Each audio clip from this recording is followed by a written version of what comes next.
Hey guys, so we're on the set of the Sonic movie 3 being filmed at Green Hills, Montana. Real Green Hills, Montana. We're here with Real Sonic. Green Hills, Montana. He's here. He's right here. We're gonna talk about him. My name is Mitt. I'm here with my co-host Crepe. Yeah, I'm Crepe. And Sonic is right here too. Sonic, you got anything to say? Yeah! Yeah, all right. I'm Sonic the Hedgehog! Oh, looks like he just ran really far away. Oh, he's over there now. I can barely see him. Yeah, he's just going. He's all right. Well, Guess he's got somewhere to be, yeah, but like not here. yeah, weird. Because this is like the set of his movie. Oh well. I hope we'll see him again someday. Yeah, let's talk about him in the meantime. Maybe that'll make him come back. Use some summoning power to get him back here. Yeah. So, in the year, what was it? Was that a 2020 movie? Yes, it was very Yeah, it early was 2020. It was before we were aware of the pandemic. Yeah, it was before everything went bad. It was the last movie I saw in theaters, and it was a great time. It released on Valentine's Day, and I saw it the night before, so I dodged that bullet. There's a strong likelihood that if you're listening to this, you've seen the Sonic the Hedgehog movie in theaters. Yeah, what'd you think of it? Yeah, tell us. Uh-huh. Oh, really? Yeah, I liked that bit too. I don't know if I'd go that far. Yeah, I don't know, I can't really agree with that one. Yeah. Well, that's okay. We all have differing feelings on stuff. I thought it was all right. Yeah, I also thought it was all right. My constant direct comparison to it is always going to be Detective Pikachu, because it came out, I think, around that same time, and Yeah, it of was course. a similar kind of tier of video game adaptation. They're kind of two sides of the same coin, where I mean, that coin being obviously live action video game adaptations, but Detective Pikachu was very focused on having a plot. It wasn't a very great plot, but it still had a plot. Whereas with Sonic, it was focused more on just Sonic. Pokemon, the appeal of Detective Pikachu is seeing all the Pokemon in quote unquote real life, because whether you liked the CG or not, it was interesting seeing real actors interact with Pokemon in a real setting. So that was the big pull. But with Sonic, it was more like, this is just a movie about Sonic, and it's a little more bog standard Hollywood adaptation of something like this, where he's just a little guy in the real world, and he gets wrapped up in a bigger plot. But I think they pulled it back, because originally it was going to be crazy. It's far from the worst of that kind of movie. Yeah, I prefer the Sonic movie to Detective Pikachu. Detective Pikachu definitely took a bigger risk, but it kind of fell on its face. I think that a lot of the appeal of Detective Pikachu is seeing the Pokemon, and beyond that, there's not really much to care about. But with Sonic, that movie's a genuinely pretty fun time, I think. Yeah, one of the things that sticks out for me between the two films, I haven't seen all of Detective Pikachu, but I did catch maybe the first 15-20 minutes during a flight out to the East Coast a couple years ago. And the acting was not stellar for that opening chunk, and I assume it kind of held around that level for the rest of the movie. I think the bottom end of acting in the Sonic movie is still pretty all right. No one ever comes off like they're not putting in effort, or like they were given really awkward direction or anything. Which is crazy, because I feel like a lot of people didn't have much faith in it, and I'm not going to sit here and try and say that it's high art, but it's certainly not a bad film. It's not a poorly acted film.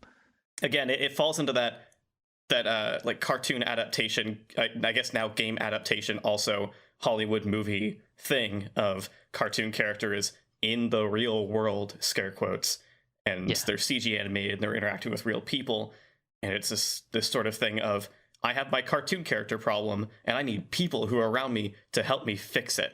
The Sonic movie is 100% that, but it's far from the worst of that, and that's a pretty schlocky genre of Hollywood film. Yeah, that it definitely stands a testament to the quality of Sonic, that it got out the way that it did, and it's good. It's like a genuinely enjoyable film to watch, and that's due in some part, to Tyson Hesse coming in and making Sonic Yep. look nice. I don't want to pin Tyson Hesse as some sort of like Sonic franchise savior. I think some people have fallen into that lately, especially with him having such a big hand in not just Sonic Mania from a promotional standpoint, but also the Archie comics. Toward the very end, the very tipped end of the Archie comics and now the IDW comics from time to time. Like, he didn't save the franchise or anything, but he's pulled a lot of weight to help with Sonic's like appearance in mainstream culture. Yep. God bless. Because originally, we're going to be talking about the film's plot, and to jump the shark a little bit, we're going to touch upon the supposedly leaked synopsis for the second movie, which is basically just like the first, the bare minimum plot, like what you would find out from a commercial. So we're not going to be super spoiling the second movie because there's nothing that we know of to spoil, but we're going to be spoiling the first movie. We're going to be talking about it. So that's the forewarning, I guess. But, yeah, getting it all on the table. Yeah. The first movie's Echidna tribe, I believe, was not always in the film, and at first, and in some stages of CG development, they were a tribe of like lizard people. And yeah, that's what I remember too. Yeah, at one point of script writing, they had like a lizard assassin going out after Sonic to stop him, and I don't remember if they were the main villain or if they still had Eggman or not or what, but they were certainly in the movie. They must have had Eggman because we knew about Jim Carrey's casting really early on. It was one of the first things that we had concrete info about in regards to the film, I think. That's true, yeah. So I think they didn't make that mistake, but they might have. It's possible they might have had multiple antagonists for some reason. Yeah, and to put Tyson Hesse on a pedestal a little bit, Tyson Hesse is partially responsible, or at least led the charge, I guess, with making the Echidna tribe all very faithful to how they have been depicted in Sonic, which I guess is mostly an adventure, but like one of them just straight up looks like Pachacamac. Like there is, I think, a mouthpiece that looks exactly like his beard, which was intentional. It's a really nice little design addition. Yeah, and I believe Tyson Hesse also had to do with Sonic's map, which has a lot of kind of rogue Sega and Sonic references alike. Yeah, stuff like it has the sun from what is that from? Some like old Sonic 1 promotional art or something, right? Yeah, a lot of it is from Sonic 1 development art. It has the Sega Saturn logo. Yeah, the circle that which contains all the worlds is straight up a loop from Sonic 1 level design art. Right, that too. Really cute. It's unfortunate, right? Because like a lot of the neat stuff that feels very Sonic-y is front-loaded in the film. Stuff like the map, stuff like the Echidna tribe. Yeah. Obviously getting to see the quote-unquote actual Green Hill. Yeah. If there's one thing the Sonic movie does super duper well, it's establish a really interesting cinematic world for Sonic that I'm hoping the sequel goes into a little more.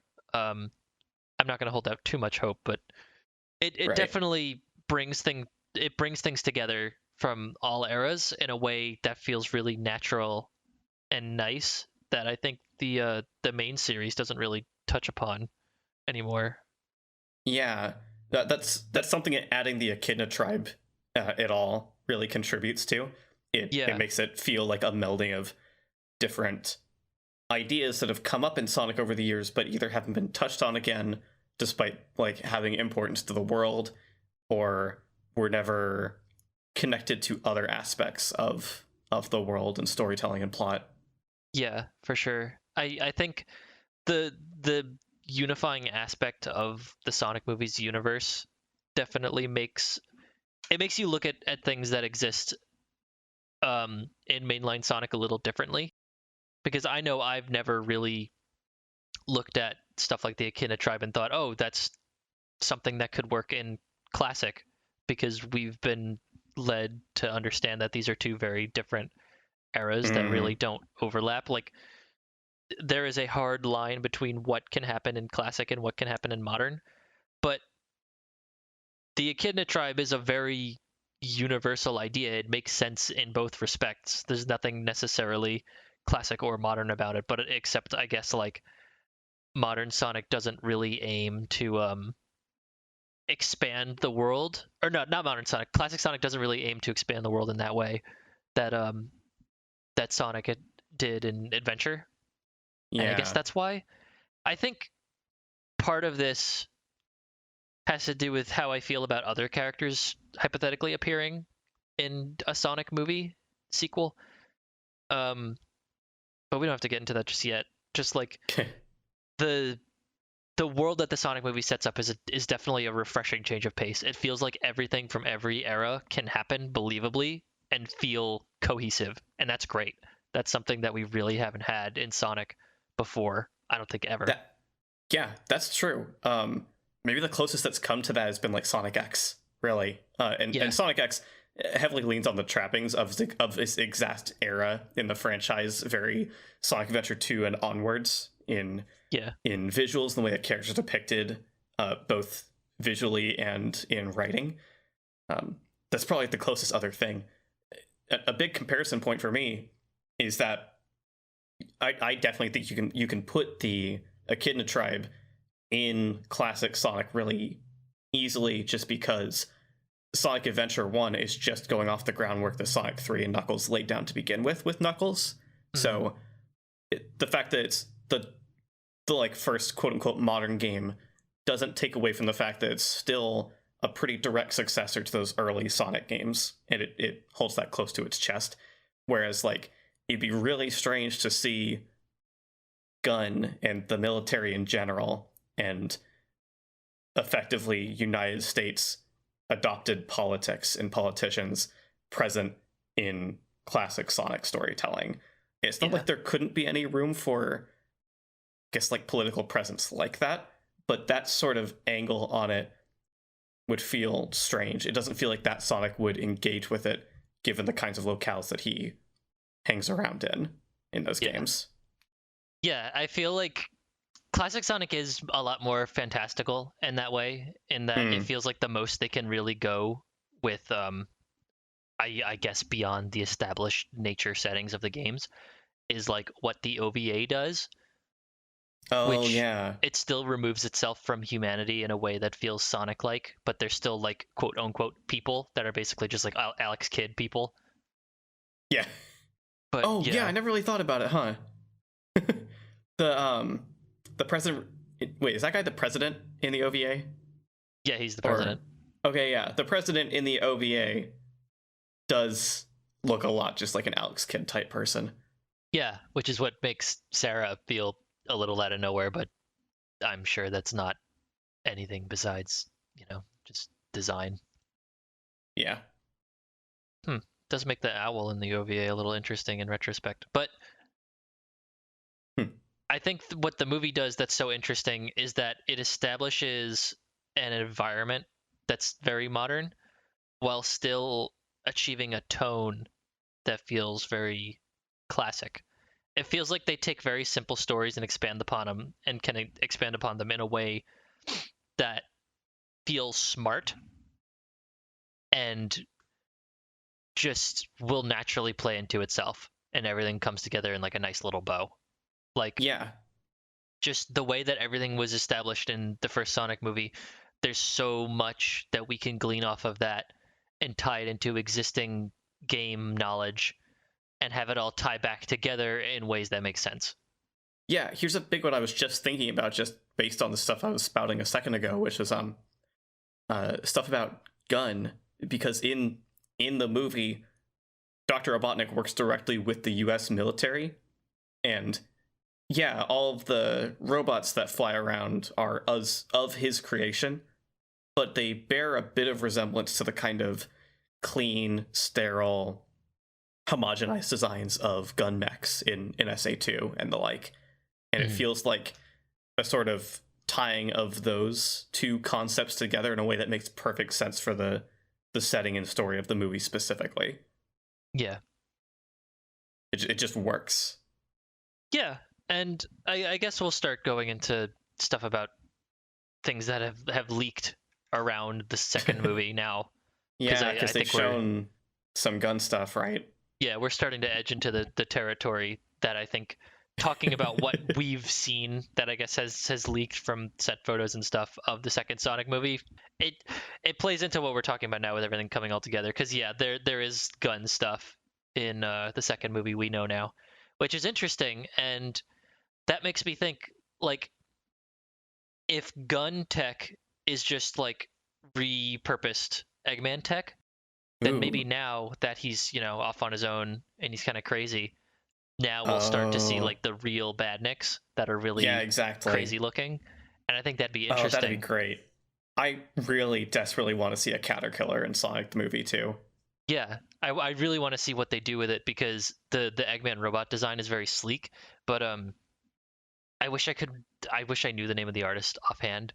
I guess I could speak generally about the idea of like a Metal Sonic in the movie. But the way that I think that they could handle doing badniks would definitely be different, but I think they would still be recognizable. They probably just wouldn't be very colorful. It would definitely be an interesting take that I don't think any other kind of badnik style has treaded upon before. I have like a couple thoughts there.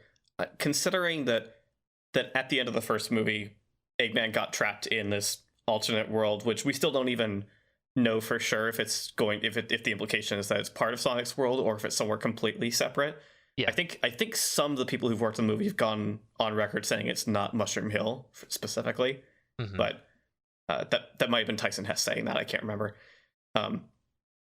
But since he's trapped there, there's a strong possibility that he could develop badniks because he encountered some weird, strange creatures out there that over time intimidate him enough to inspire him. And he makes things either in their likeness or things that he think will scare them. That would definitely be interesting. I feel like there's a lot of stuff that they could do regarding badniks and stuff like Metal Sonic. And I feel like, because right before we started, and I remembered that the Sonic movie took place in Montana, I reread the part where he uses Sonic's quill to power his Eggmobile to keep up with him. And it's like, that can only lead to Metal Sonic. That doesn't go anywhere else. And that would be interesting to see. I know a lot of people are like, yeah, Metal Sonic should be in the movies and he should have his own movie. They're not going to do that. I'll tell you why. You can't really have a story about Metal Sonic. He's just a guy. He's just a boss, basically. Yeah. And that's how they're going to treat him in a movie. They're not going to give him any more character development than the games do. And I could definitely see that happening in Sonic 2. Is they have some kind of Metal Sonic that he uses with the quill, as well as whatever other powers he may have come across and learned from in his time on the Mushroom Planet. I feel like I'm like all over the place a little bit right now. With the Mushroom, with the Mushroom Planet, I feel like, I know they said it isn't Mushroom Hill, but I have to think it is, but just like different, right? Because like, if he meets Knuckles, and coincidentally it's on the floating island, like it's just a region in the floating island, then it's basically just Mushroom Hill, and that's not something. Be Mushroom Hill. Yeah, that's not a hill I'm gonna die on. Like, I don't care that it's Mushroom Hill or not. I care that it's a place on the floating island, because then that brings into question what constitutes as a world, basically. Because if it's the floating island and it's still in Sonic's physical world, like it is a floating island on the Sonic planet, then that means that the definition of world is a little, it's flexible, basically. We don't know that every world is like a different universe or whatever. I could pitch you something, which is the floating island could be in a separate universe from Sonic's world and quote unquote real world where Green Hills, Montana exists, and there could be a giant ring that the whole landmass goes through. Maybe it isn't even floating before that point, but it's floating now. Huh. The only thing I wouldn't like is the thing that throws a wrench into everything is the fact that the echidnas show up in Sonic's world. So, like it or not, they True. have some presence in Sonic's world, which makes things confusing. Yeah, Like, and it could still go down the route you were saying of just muddying what the definition of a world through the rings is. Yeah, and the simplest solution is to say that the Echidna tribe have the rings, or maybe they're the original creators of the rings, and then what is her name? Maybe Longclaw stole them or yeah, something. Longclaw, she stole them, and that would be That would interesting. be interesting. See, same brain. Same brain. That would be interesting in the same way, like, I bet they're going to do something interesting with Knuckles and the Emeralds, or Emerald, I guess, depending. Yeah. And, like, he'll have some kind of ownership and then have them taken. I wouldn't be surprised. Yeah, it's so crazy that we could have this much faith in a Sonic thing having an involved story. Like, we could talk about things that are like, they would never do this in the games because it's too involved, but now they would just do it because it's logically how you would write a story. Yeah, this is the big thing. It's not like I still have high hopes for the second Sonic movie being a really good movie, but I do expect it to follow through on ideas that the games picked up and then dropped. Yeah. Because there's sensible ideas for writing a coherent story, and the people who are making scripts for Hollywood films are, for the most part, interested in writing coherent stories, especially in adaptation. Yeah. That's so definitely, it's like you said, it's just decisions that make sense. Yeah, that's definitely why I think the second movie is going to be much more interesting, especially with what we know of the plot. If the synopsis is anything to go by, which is that this is not going to be very many humans. It's just going to be Sonic and Tails, and there is, at minimum, an Emerald. Whether or not it's a Master of Chaos, we don't know. But it's basically just mushing together Sonic 2 and Sonic 3 stories. But, like, they've also established the Echidna tribe, so we're kind of going down the path of just fast-tracking to something pertaining to Sonic Adventure. Oh, that's super possible. That would be interesting. Yeah. I had a couple ideas in my head for, like, depending on what the core conflict and climax of the second film actually is, what a third film could be. Because you bring up Metal Sonic, and I'm kind of two minds. They could bring Metal Sonic in this one and have him not really be a character like you would expect, and have him be just an automaton that Eggman has created for his own needs to combat Sonic. They could also potentially, depending on what the conflict at the end of the second film is, if it's not Metal Sonic, save him for a third movie and have the entire movie be about Eggman making him, about Eggman trying to understand Sonic's physiology in a way that he can replicate it through robotics and screw him over permanently, forever. But alternatively, the third movie, they could build up to it being the Death Egg. Like, Eggman goes to such an extreme that he makes this big space station that's going to do something devastating to the world just because he has become that obsessed with destroying Sonic specifically. Yeah. Or it could lead to Sonic Adventure. I don't think that they would have a whole movie dedicated to the creation of Metal Sonic, just because that's not as interesting as just having him. Because I think people just want to see him, is the thing. And I think it's hard to center a whole conflict around something like that, which is why I feel, okay, there's two things that I feel like are going to happen in this movie. One of them is Supersonic, because they tried to do it for the first movie and they didn't, but now they have Emerald, and I think that's the logical course of action, because we don't know what the real big final conflict is going to be in this movie. They're just all racing each other to find Emerald, which I think whatever emerald it is, be it the Master Emerald or just one of the 7 Chaos Emeralds, there's going to be more. One idea that our friend Vert had was that it is the Master Emerald, but it breaks into 7 shards, and that's how you get the Chaos Emeralds. And that's such a really smart idea. Yeah, it's such Because an easy move. yeah, making the Chaos Emeralds into pieces of the Master Emerald gives Knuckles an immediate and permanent purpose. Because Hmm. every story that has the Chaos Emeralds, now Knuckles is involved. Now he has a reason to be there.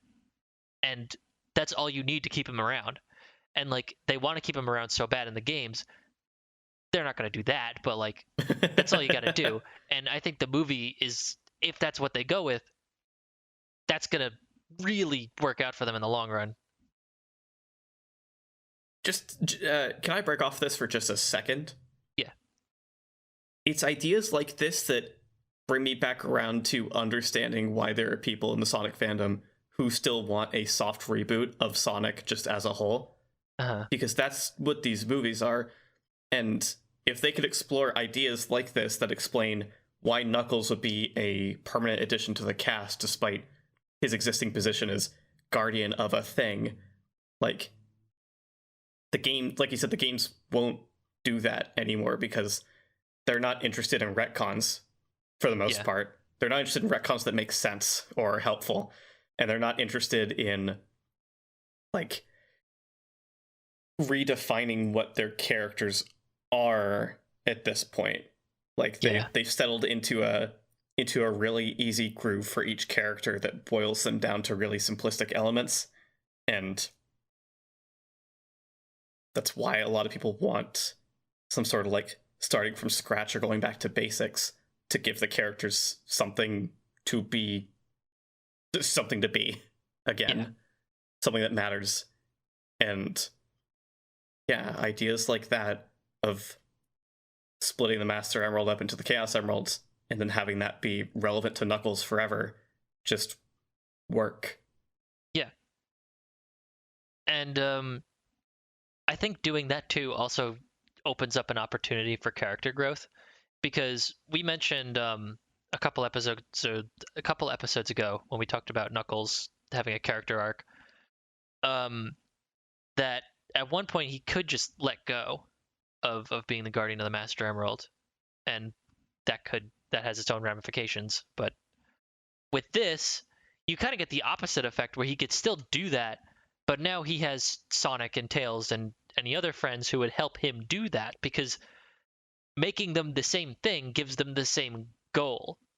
Mm-hmm. So that's like a very everybody wins scenario, because then you can just go nuts. You could just have them all pal around because they're all just doing the same thing. They're all just guarding the Master Chaos Emeralds together. This is another tangent off of that, but that saying they have a common goal reminds me of this whole discussion thread that happened at Sonic Retro somewhat recently. I don't remember what the trigger was for it, but I think even Tyson Hess, who has a Sonic Retro account and posts occasionally, weighed in on it about how Sonic has never really had rivals in the true sense. Like, the closest he's had proper is Blaze, but even then, not fully, because this is going to be subjective. It's going to depend on each person's definition of rival, but the typically agreed on definition of rival is someone who has two people who have the same goals but achieve it differently and get in each other's way, or want to get in each other's way because they want to achieve the goal first, or for any other reason want to stop the other one from achieving the same goal. That's what builds rivalry, is having that commonality. And Knuckles hasn't had that with Sonic ever. Yeah. He's only ever been an antagonist and then a friend. Never really a rival. Shadow kind of hasn't either, because his goals have always been different, except for the rare moments where both of them share the goal of save the world right now. You know who is a good rival for Sonic? Is it Jet? It's Jet. You mentioned Blaze, but as soon as you went down that description, I thought, oh, that's just Jet. That's right. Yeah, because that also came out too. I just forgot. He's the only true one because they're in a game where everyone's goal is to race. Yeah. And all Sonic wants to do is show Jet that he can be faster than him by any mode of transport. Yeah. Like, if Jet won't challenge him on foot, then fine. He'll be faster than him on airboarding. Yeah. So, like, this whole idea builds to that too. there's a really easy central conflict to play off of there for writing a story where both Knuckles and Sonic, and especially Tails, judging by what they showed him with at the end of the first movie, he probably has like an emerald radar, and that's going to matter or something. So maybe it starts with Knuckles and Tails, and Sonic gets roped into it. That's how a rivalry brews, because both of them want the same thing, and they're going to try to do it first, or at the other's behest. And then they can become friends, and it'll be fine. Yeah, I really want to like get ahead of myself, because like I want to know what they're gonna do in the second movie, because then what are they gonna do in the third movie? I guess I could rope this into more of a conversational idea, which is that I feel like there's certain big Sonic characters that are more suited for the world established with the movies than others. And the weird thing is that I have trouble seeing most of them in the movie universe. Because Sonic, Tails, and Knuckles all have an immediate purpose, and they're all related to each other in a way that is clear-cut and makes sense. But out of all of the like currently established Sonic characters, the only one I can think of that could like get an entire movie's worth of character growth and interactions out of is Shadow. Oh, that's funny. I wasn't going to put Shadow down. I feel like they'd have to radically retool what his basis is for him to make sense in the movie universe. I think with everything set up and the stronger emphasis on humans, you could definitely lean into the stuff that Shadow the Hedgehog, the game, leans into, with it being like some weird ancient researchy kind of thing. But instead of having Black Doom, have it be research into different worlds, like Gerald Robotnik was onto something with knowing that there were other worlds that could be traveled between, and that Sonic species was known to him. So he tried to do something like that, and that's how they made Shadow. And the government keeps him secret. They could totally do that. There's something about that feels more of a like a retroactive continuity. I say that instead of retcon because I mean retroactive continuity specifically, than it did when SA2 came out, because there was like a looser idea of what continuity was between the games even at that point. It would just feel kind of forced into the setting to like, from what we've seen in the first movie, to introduce the idea that other people in the real world would have any understanding of Sonic's world before Sonic shows up. I think there's a lot of ways that they could think around it. I suppose. If they plan to do that, I hope they would sow the seeds now. Yeah. I would want foreshadowing to that, and not just like a sequel teaser type thing, but something that's laid out quietly even at some point in the second movie. Yeah, I guess part of my point is that because Shadow's entire existence is so rooted in I guess lore. I want to say environmental storytelling because it's storytelling pertaining to the environment, but that's not what environmental storytelling means.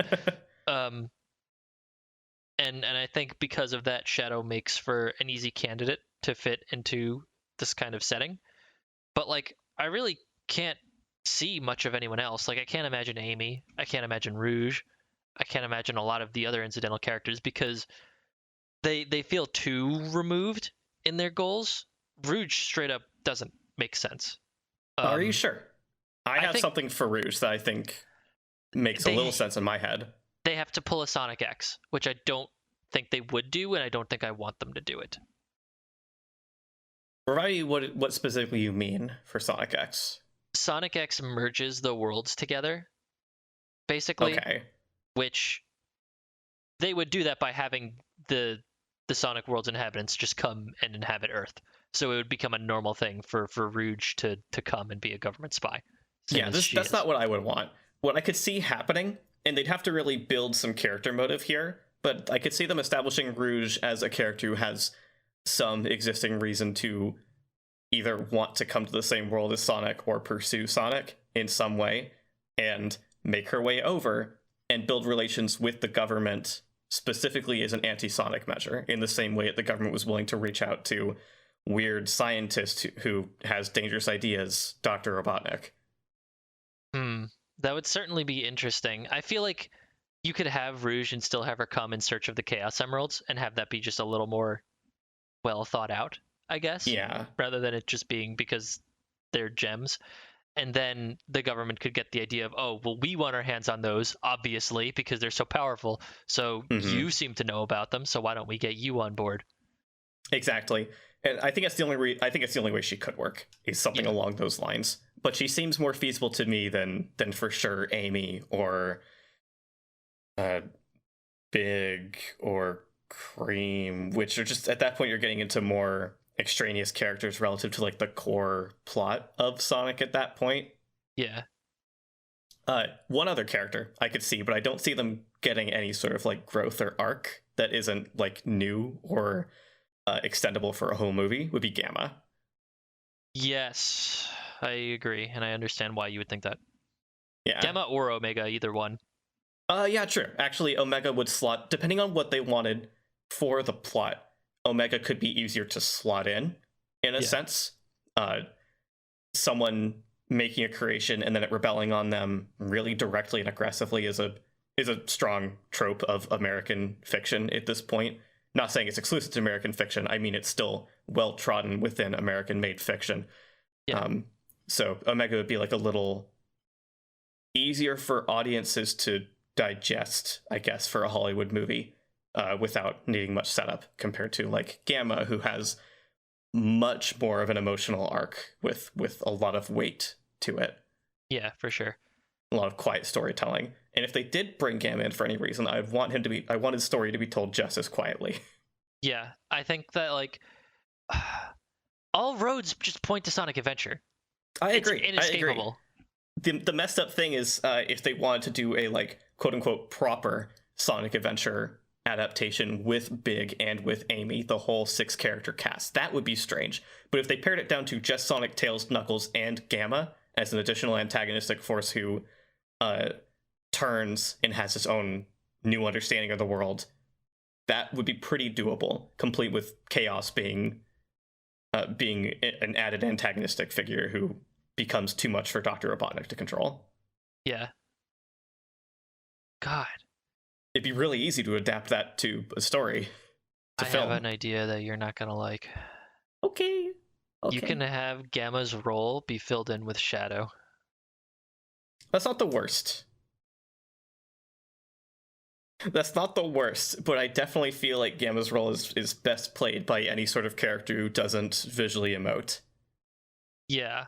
Any character that doesn't have visual humanity to them. Yeah. I do think that like from a film adaptation perspective, they would probably want to go for Shadow because he's, one of the most popular. Yeah. So like it would be nice and interesting to see Gamma, but I don't know if they would do it unless the staff is like real Sonic heads. And I think we are starting to see that a little bit because of the success of the first movie, that the sequel can go a little more off the rails. Yeah. But I don't know. I feel like they have to like want Shadow. I feel like there's a lot of logical conclusions that we can go to for wherever this film series goes. I just thought that I'm a little bit scared of what's going to be the post-credit scene that I'm sure they will have because the first movie did. Because whatever that is going to be nuts, and it could be quite literally anything. Yeah, I guess so. Again, it's I like I said, there's many ways they could go for a third movie if they wanted to. Yeah. God. We mentioned like briefly that there have been confirmed gun robots and the like in the second movie from photos taken on set. Well, to clarify, it's not robots, it's like planes and stuff. Which, yeah, it's planes and stuff. If they had gun drones and stuff, that'd be wild. That would be wild, but we straight up have the big dog, right? Is what it's called. Do we? Or is it something else? I don't know. I know we have the helicopter, which has the same number as it does in Sonic Adventure 2. Oh, okay. I thought it had the name on it also. Okay. Either way, that's some amount of confirmation, which means that in this movie, they're not just wrapping in ideas from Sonic 2 and Sonic 3 and Knuckles, but also Sonic Adventure 2. And that on its own really says a lot about what they could do in a third movie. Yeah. It doesn't have to be exclusively beats from Sonic Adventure 1. It could kind of be anything. Yeah. And that makes speculating on it almost harder and more exciting. Yeah, for sure. I am sifting around trying to find it, and I've only seen I only see a tank, a couple of cars, and a helicopter. Okay. And none of them have like naming on them. Yeah, they only have like serial numbers and SA2. Okay, then it's just the SA2 and the serial number that means anything. Yeah. Okay, that's good to know. But the implication is there. And Yeah. I assume we're going to be hearing the name Gun in the movie. Yeah, judging by these set photos, I think they're gonna roll out and be a pretty Ooh, you know what it's gonna be? It's What? gonna be the government finds out that James Marsden's character lied about not seeing Sonic, and then the government's gonna go hard and try and capture him. Yeah, that's probably going to be it. Because just having them be involved. Okay, here's the real thing: is that even if we didn't have that easy setup for them to discover they were lied to and roll out, like the government is going to still be on top of looking into things. Period, because it's the U.S. government. So it makes sense to go in the direction of SA2 and have the three faction thing: Dr. Eggman, the government, and Sonic and his friends. Yeah. And have there be conflicts between all three. Ooh. Because who knows what Eggman's going to do when he manages to make his way back from Mushroom Planet. Yeah, I'm really curious as to what they're gonna set up with him, and I kind of don't want it to be like, oh, he spends the whole movie coming back, and now he's back. Oh god, they better not. Like, they really better not. I could see them focusing so hard on Sonic, Tails, and Knuckles and the government that they do that. I really hope they don't. Yeah. Ugh. If you set something up, pay it off. Yeah. I guess, like, well, judging by the synopsis, we know that he will be a present force throughout the movie because he's going to be searching for the the Chaos Emerald. Or the Emerald. The Emerald, yeah. The Emerald. Gotta find the emeralds. Oh my god, don't let Knuckles rap in the movie. Unless it's don't. like actual good rap. Just have him like listening to a rap song at some point. That also actually would be fine. Yeah. I had to think about it for a sec. It'd be more an issue that he has no relation in the story to Black culture, or rather the entirety of the real world's culture. So it'd be very strange for him to be rapping. But it would also be bad if they introduce him to real world culture and then he raps poorly. Yeah. Please don't. I'm very tired of people in Hollywood being like, we're going to adopt this thing that Black people do to market our thing and make it appealing to mass audiences, and then do it poorly. Yep. On the topic of Knuckles, though, he looks really good. He does look really good. He's big. Yeah. This is like the ideal Knuckles design for me, because I like him having a different body type, but this is still recognizably a Sonic character while still giving him the bulk that I think he needs. And it also emphasizes that he's tall. Oh yeah, I think it's a big character detail to make Knuckles taller than Sonic. Yeah. I love it when character design ties neatly into character arc points, character conflicts. Yeah. I know that like the immediate comparison, and I believe one of the writers on Sonic Boom poked at it a little bit when the design first leaked. But I think an important distinction between Boom Knuckles and this Knuckles that makes this Knuckles so strong is just the fact that they emphasize his fists still. Like, he's considerably more broad in the chest, but at the end of the day, this emphasis is still on his hands being really big.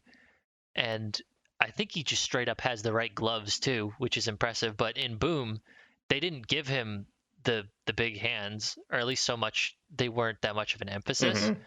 The emphasis was on his shoulders. He was very muscly.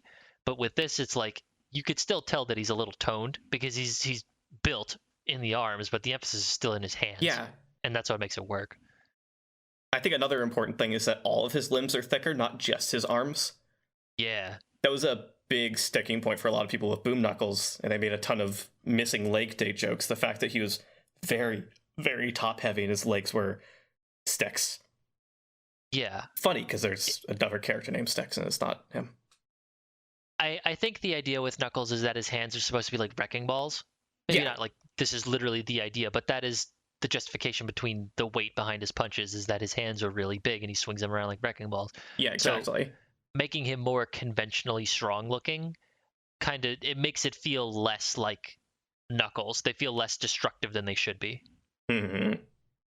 The offset proportions between his fists and the rest of his body is what makes him distinctive. Yeah.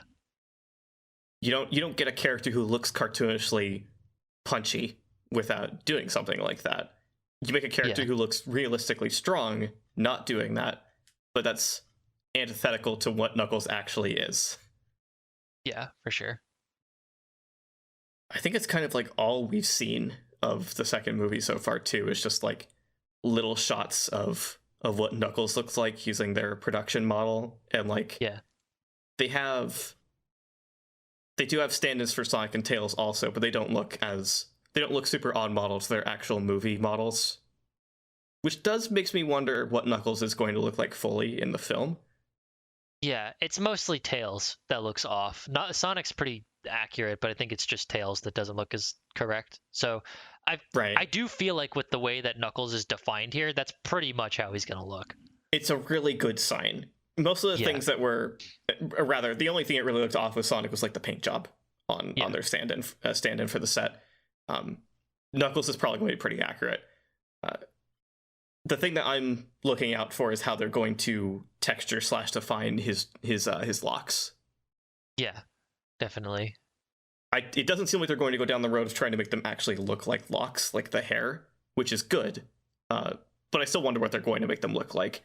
We've kind of talked about this off air before, but a lot of recent depictions of Knuckles in 3D, whether it's from the actual games, from Sonic Team, or Sonic Boom: Rise of Lyric, how he looked in that, his spines kind of felt like tentacles after a certain point, and it's just kind of weird and funky.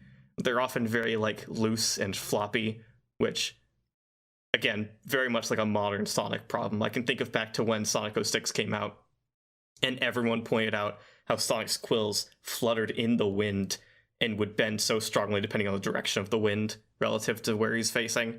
Like, that sort of stuff. And I hope that's not the road they go with Knuckles' quills / locks in the movie. Well, I can say this. We have a frame of reference because the echidnas were in the first movie. We've got a pretty good close-up. So that's true. Wow, how easy it is to forget. Yeah. I will say... I slide this across the counter. I am looking. Yeah. Yeah, I think they looked fine. They definitely look a little fuzzy, but like that's how they depict Sonic also. Yeah. I guess it's fine. Looking at this really highlights how different Knuckles' build is, which is good. Yeah. He should have some kind of unique presentation aside from not having the tribal paint on him. Because that's kind of true of him in general. It's definitely true of him in a story, from a story angle from the games. He's the last of the Echidna tribe. He has that distinct position. So leading into that from a character design perspective of making him look different from other Echidnas we've seen also is good. Yeah.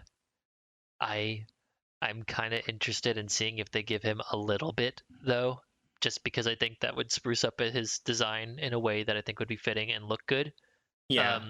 Notably, I would like to see what they do with his little chest graphic. Yeah. Well, Mark, I guess. Yeah, his chest mark, or the lack thereof, because right now he doesn't seem to have one on his little prop model. Yeah, I'm hoping that's just another painting difference between the set prop and the actual model. Yeah, excuse me, I would be interested in seeing if they change that to like a necklace or something. Oh, that would be interesting. They could. Yeah. I bet that would look really nice. Yeah, I think that would really work for Knuckles. And I do kind of agree with you. Giving him like little remnants of details that resemble the way the other echidnas look in their tribe would tie him worldly to the tribe, which would be good. Yeah. Kind of on a similar note, I have to wonder if he's going to be the last of them. I guess that's a question for Sonic's world in general, how much we see of it, because we don't know. I'm assuming Tails will probably bring that exposition. Yeah, because exactly. we haven't been there in the movie since Sonic was a baby, so yeah, we wouldn't know. Yeah, I also forget if the movie ever said specifically how many years had passed between like the opening scenes and the rest of the film. Yeah. It would make sense if it was something like 11, 12 years. Yeah. Just depending. And like I'm sure that that Longclaw is still alive, just on principle of how you show movie deaths. If someone is not shown dead, then they're probably alive. still alive, because they want to be able to make use of that character in the future if they need to. Yeah, that also ties into how Tails would know about Sonic despite being so much younger, and why he would be here. I don't want to like ascribe too much importance to Longclaw, but it would be interesting, I think, if Knuckles was positioned as the last of the Echidna tribe through some sort of event happening to the whole tribe, but him being secluded and safe in some way, and that could tie into him being picked up by Longclaw again, which would, depending on how they approached it, could create issues for like actually having a setup that makes him a rival for Sonic and not an immediate friend. So they probably wouldn't, but there are probably some ways they could do it. Maybe he didn't know that Longclaw did it, or she couldn't stick around long enough to actually pass any information on to him, so he doesn't know that Sonic was protected by the same person who saved him, etc., etc. That kind of gets into like misunderstanding between characters territory, the kind of stuff that could be cleared up with like 2 sentences exchanged, which would be annoying. But I'm kind of spitballing. I hope that they make Longclaw more interesting or important. I am a little bit interested in the idea that like Longclaw, ooh, my brain, is in some ways responsible for what happened to the Echidna tribe, which put Sonic and Knuckles in a similar kind of stranded by themselves to fend for themselves situation, but under different pretenses. Yeah. Part of the reason I'm thinking of this also is that, again, if Knuckles ends up being the last of the Echidna tribe in the second movie, I assume they'd still want him to be a hair older than Sonic, or maybe more than a hair in this continuity. So he would have had to have been older than Sonic when the Echidna tribe was still chasing him down as a child. Yeah. And that would mean he would have probably a better understanding of what was going on in that moment than Sonic ever could. Yeah. And like that could lead places. I'm just really excited for whatever they could do with Knuckles. Yeah, it's so crazy. I feel like I'm not excited for the movie itself, but I'm excited for the ideas it presents. That's true. That's real. Because at the end of the day, when we go to watch it, we're going to be watching a Hollywood film that's going to have the expected adequacy in acting and storytelling. Yeah. It'd be nice to get a little more than that, but I definitely don't expect it. Kind of says something we've barely talked about Tails, though. Yeah, I feel like with Tails, there's not a whole lot to talk about with him. No. Just Tails does not bring that much lore with him generally. I'm sure he will now, but it's pretty obvious to know what that lore will be because he is coming from Sonic's world to find Sonic. He was probably sent by Longclaw to find Sonic.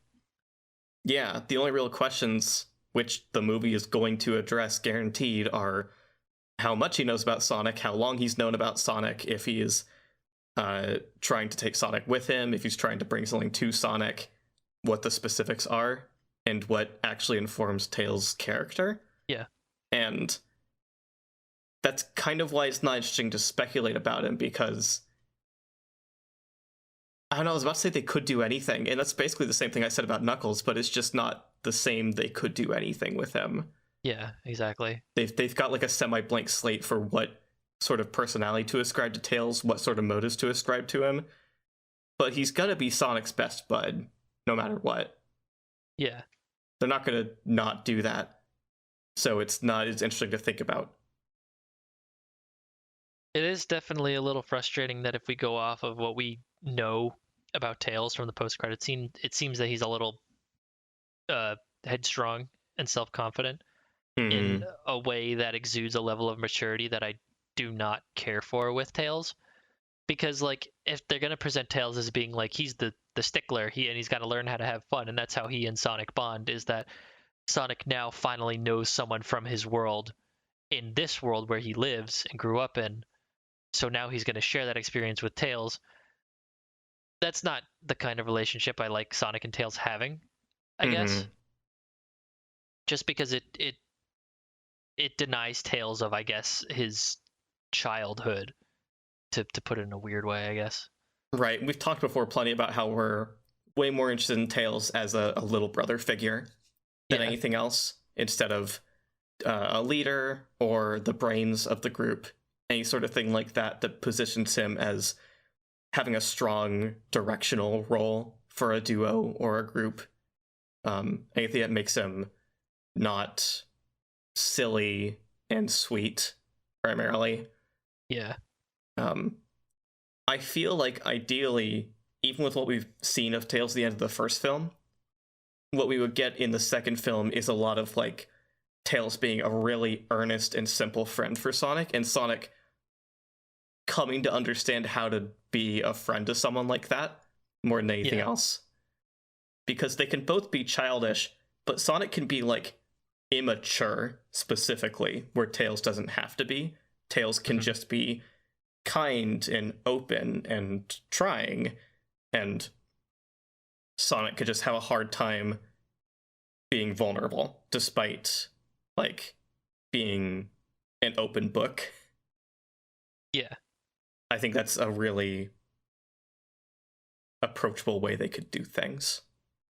Yeah, definitely. And it would be more fun than Tails being a stickler, for sure. Yeah, I'm nervous for Tails, happy about everything else. Nervous for Tails, happy about everything else. I also kind of feel like, short of doing the thing we mentioned earlier of Eggman not showing up until like the end of the movie, they could really do anything with Eggman. I'd be kind of excited about it. Yeah, he's kind of a blank slate right now with what they can do with him. I would be a little nervous and a little curious if they did something completely out of the blue and new with him. But I feel like just with the logical course of action that you would take with him, it's very easy to take from the source material and build upon that in a way that I think that would make the most sense. Yeah. And I'd just be surprised if they didn't do that. Yeah. I'm just open to, I guess, a few angles that they could take with him. Yeah. I hope it's a good angle. I hope it's a good angle. I do wonder if he's going to spend most of his time with Knuckles just off planet, or if all the emeralds are on Earth, or the emerald is on Earth. I know. There's a big question there, which is how much interaction Knuckles and Eggman are specifically going to have. Yeah. I think that's something people have kind of wanted since Sonic 3 and Knuckles. Not specifically those two characters in the game's continuity interacting a lot, but getting to see how they interacted pre-Sonic 3 in the lead up to those events. And having that be a focus of this movie would kind of do that. Yeah. What was the lie that Robotnik told? I guess, like, because the only way I could see it is that he gets off planet because he finds an emerald. Yeah. Because he's not going to get off planet with just a quill. That's dumb. He doesn't have anything else. So Eggman, the first practitioner of chaos control.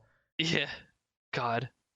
I mean, straight up, that could literally just be what the Chaos Emeralds are for. Or maybe he finds the one that can do teleportation and they all have different powers or something hokey. That's really feasible. I wouldn't mind that too much. It would be a little... It'd be a little Infinity Gems, but I don't think that's a bad thing inherently. Yeah, it feels a little more Rings of Power. Yeah. But I'd be okay with it. If they did that with the goal of like trying to tie together all the different abilities characters have had with the Chaos Emeralds between all of the games in the series, that would be kind of okay. I think it would be weird because assuming there's 7 of them, you don't have 7 abilities that you could just come up with, I don't think. 7's a lot. Yeah, you do. Haven't you played Sonic 06? Oh. They're gonna get the purple one, and Sonic's gonna be able to turn tiny and jump forever. Oh my god. Okay, so they're gonna have stupid powers, I get you.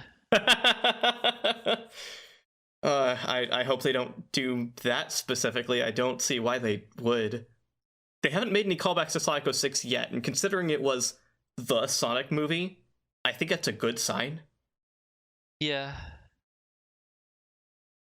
I wonder if, like, if the big bad, or, well, not the big bad, if like, the climax fight is going to be Metal Sonic, Mm-hmm. would Robotnik use a Chaos Emerald as well as the Quill to power him? Like, a Chaos Emerald to power him up, and then the Quill to give him the speed. Mm-hmm. The Quill to make him like Sonic. Yeah. I would also be okay with that. I'm just trying to think if he would do it, because he would have to have a very large amount of them, or he would have to be very confident in the power of the Chaos Emeralds to just leave one with Metal Sonic on his first bout with Sonic, unless Metal Sonic shows up earlier in the film without it and beats Sonic. And so he's like, wow, well, if he has a Chaos Emerald, he's not going to do anything. We'll just supercharge this Sonic robot I made. I'm sure this won't cause any problems. That could be another way to get our classic Eggman makes a pact or designs something that's too powerful for him to control, and it goes out of control, and now he has to stop it also, or he gets completely fended off and then it gets stopped sort of moment. Yeah, I would be surprised if Metal Sonic goes off on his own and then becomes more of a mainstay. I truly do not think that Metal Sonic will last longer than a movie, regardless of what movie it is. I know a lot of people think that he would stick around and be very important. Yeah. I think that would be interesting if that was like the sequel hook at the end of the second movie of like Metal Sonic departing and just being another thing out in the world that could do more things on his own the next time. But it would be surprising. I think... And I don't know what they would do with it. I know what they would do with it. He would lose his Chaos Emerald, and then he would be off on his own trying to get all of the Chaos Emeralds back for his own personal gain so he can get all powerful. And then you get Sonic Heroes. Yeah, then you get Sonic Heroes, among other things. And I don't think I would like that. No, I don't think I'd like that too much either. Sonic Heroes' idea of Metal Sonic as an antagonist was never very compelling anyway.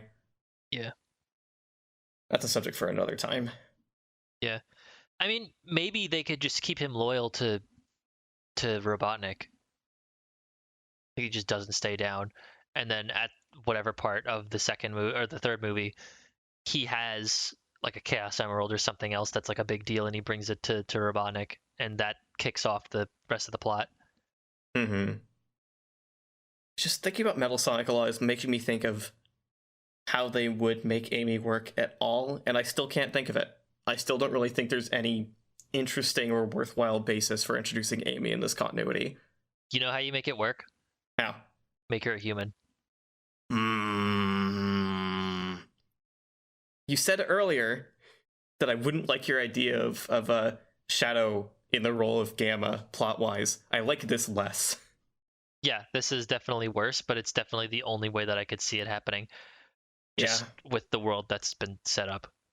Yeah, because they could just have like a middle school, high school age girl be enamored with Sonic in the world that now knows of his existence just a little bit or something. Yeah. Could happen. I don't think any Amy fans would be into that. Oh, my name's Amelia. Amelia Rose.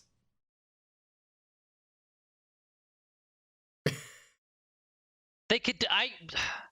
It would be stupid, but I feel like I don't have enough of a horse in the race to care, honestly. Because at the end of the day, for me, I care about what would best be in service of the world and what makes sense. And I feel like the antithesis of what's being set up is just throwing in a bunch of characters that don't have a purpose without really putting a stake in going back to Sonic's world. Like, you could have Amy and you could have her be like Sonic's younger sister or something that we didn't know about. But that's a big but, you know, like that's a really big thing to go back on and have. Especially with Tails. Yeah. The other thing there is if they went for a familial angle for retooling Amy, I think they'd have to either actually explain what gives Sonic his power, or give Amy that power also, even if it's in a lessened degree or something, or if it's just the whole shebang. Yeah. Because genetic relation and they don't both have super speed. What's happening? I think that they should explain it, make it Sonic only, and have it tie into Sonic 3 and Knuckles' plot. Yeah, I guess they could. Just make him the prophecy boy. That's true, yeah. And then they can go the same route of the games, and only male hedgehogs can go super. Well, then it would be different. Then it would be only Sonic can go super.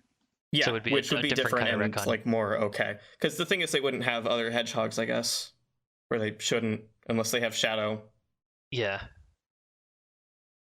I bet big fans would be upset that Shadow couldn't go super, or the implication that he can't.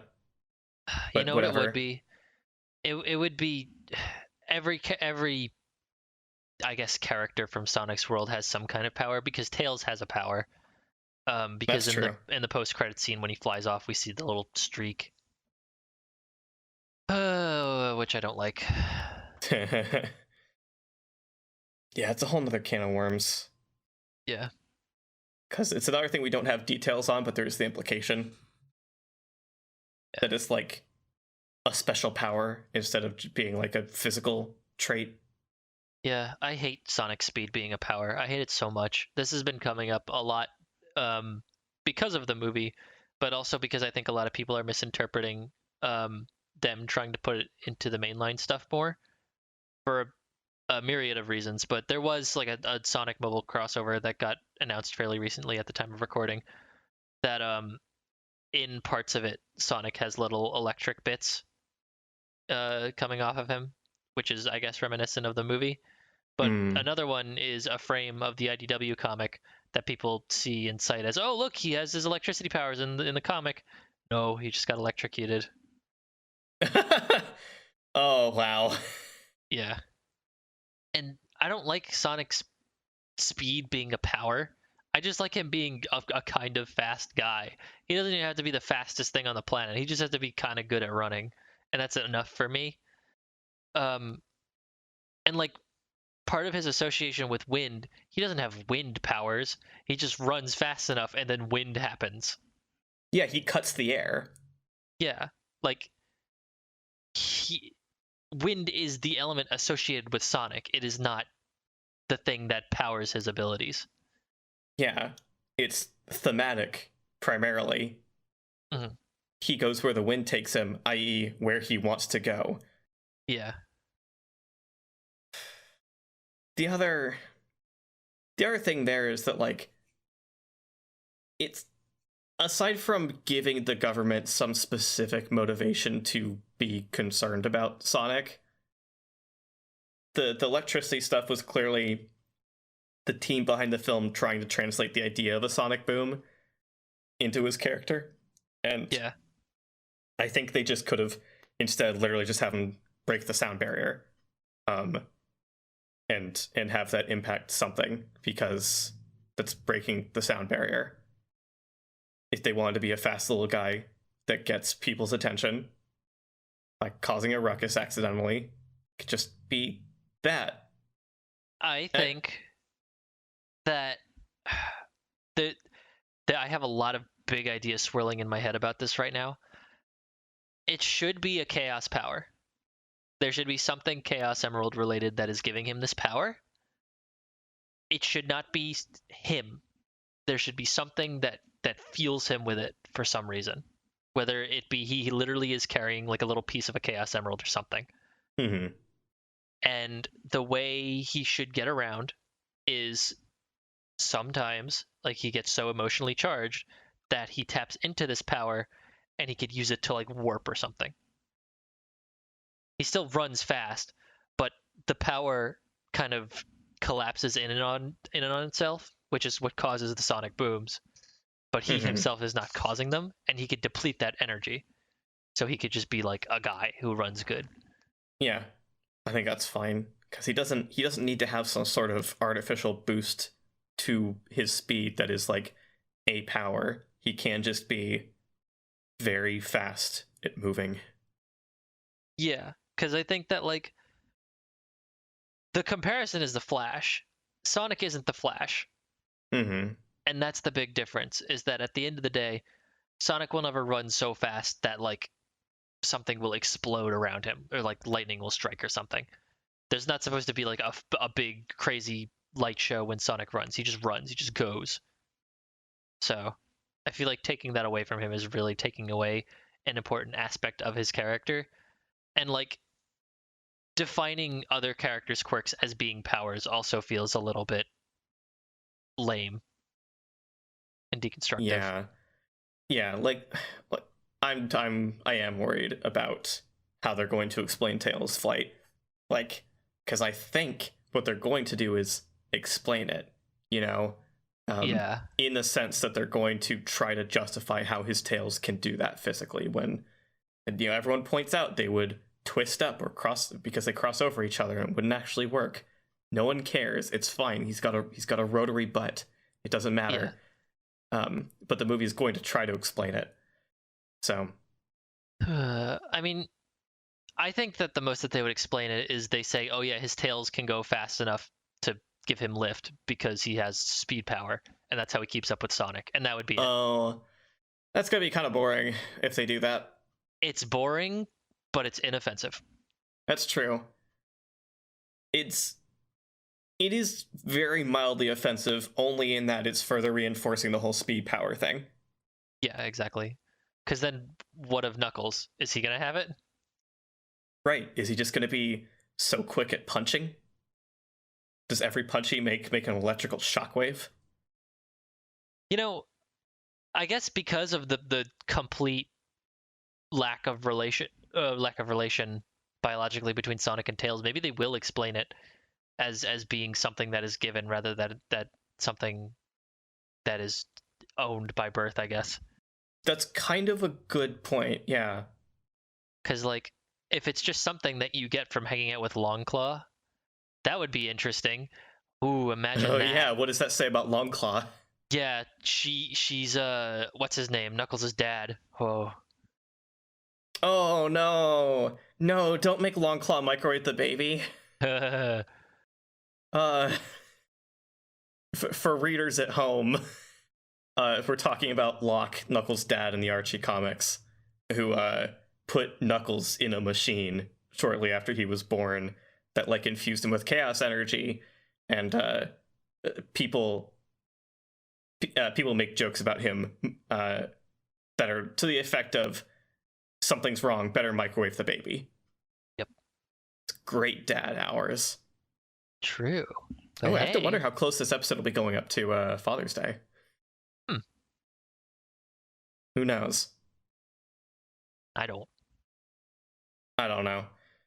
I don't know, Matt. Not to date this episode even further, but we still don't know like a firm date for when the movie's coming out. Just that it's next year, and by the time this episode comes out, maybe you'll know more about the movie than we know right now. Yeah, we'll see. Anything can happen in these coming days, to put it one way. There are many days to come. What does that mean? Why'd I say that? This is the end of the episode. We talked as much as we want to talk about this upcoming movie. We actually didn't even talk about, like, the first movie that much. I mean, I think it's mostly speculative. There's not really much to talk about. I know, right? And that's fair. It's just that going to this recording session, I was ready to put down my anti-cop agenda, and that just didn't come up.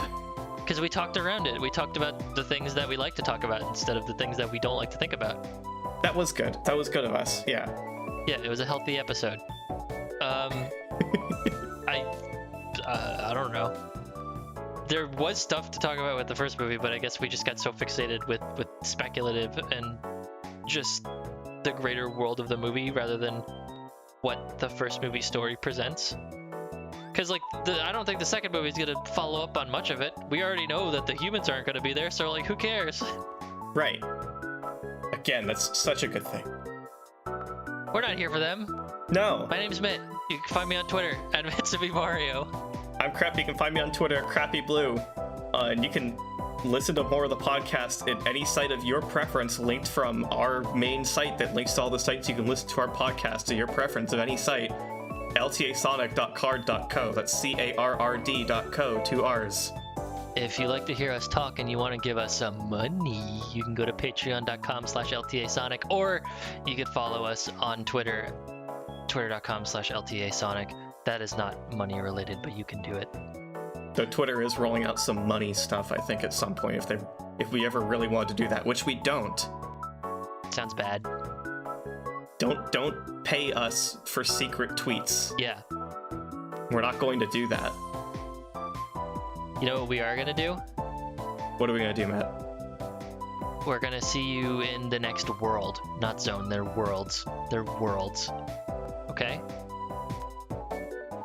Okay. Okay.